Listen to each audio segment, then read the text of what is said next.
Pour créer sur WebDeb la structure d'un texte, il vous faut d'abord le trouver grâce à la barre de recherche, par exemple. Quand vous l'avez trouvé, il faut bien sûr le lire.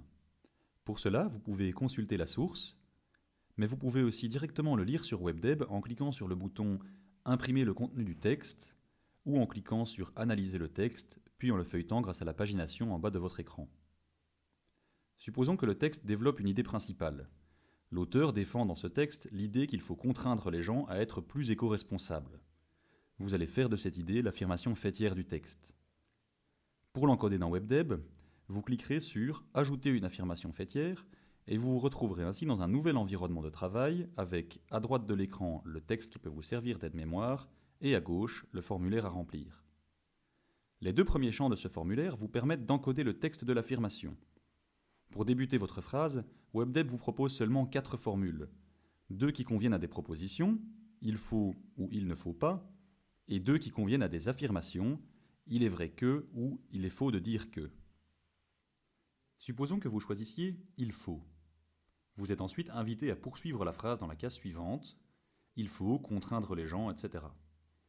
Comme vous le voyez, des suggestions vous sont faites. Si l'une correspond à l'idée que vous vouliez rédiger, sélectionnez-la. Sinon, continuez juste à rédiger votre phrase à votre manière. Vous avez ainsi effectué l'essentiel du travail. Le reste du formulaire sert à bien ranger votre affirmation dans la base de données et donc à la rendre visible et facile à trouver. On vous demande d'abord des tags. Pas de hashtag ici, mais 1, 2 ou 3 groupes de mots qui rendent compte des variables que contiennent la phrase. Dans notre exemple, ce pourrait être éco-responsabilité ou citoyen. Pour que la base de données WebDeb soit la plus cohérente possible malgré qu'elle est alimentée par des centaines de contributeurs, nous vous invitons à respecter quelques règles. Minimum 1 tag et maximum 3. Pas plus de 2 mots par tag, sans compter 1 ou 2 mots de liaison comme dans diminution de la mortalité ou augmentation du taux de chômage par exemple. Pas de référence à des lieux, à des individus ou des organisations, parce que les 2 dernières cases du formulaire permettent de les mentionner. On vous demande ensuite de dire quel territoire est concerné par la phrase. Si ce n'est aucun territoire en particulier, mentionnez monde.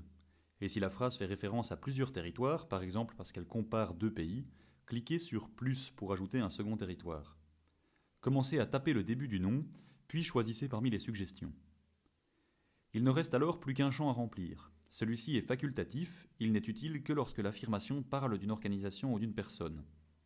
Une fois que tout cela est fait, il ne vous reste plus qu'à enregistrer votre travail.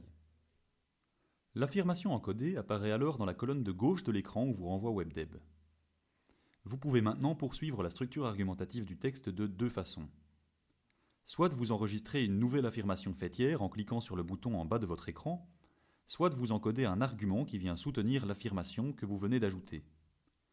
Dans ce dernier cas, cliquez sur le plus qui est à droite de cette phrase et choisissez l'option « Ajouter un argument ». Il vous est d'abord demandé si l'argument que vous voulez encoder soutient ou conteste l'affirmation dont le texte est rappelé en haut.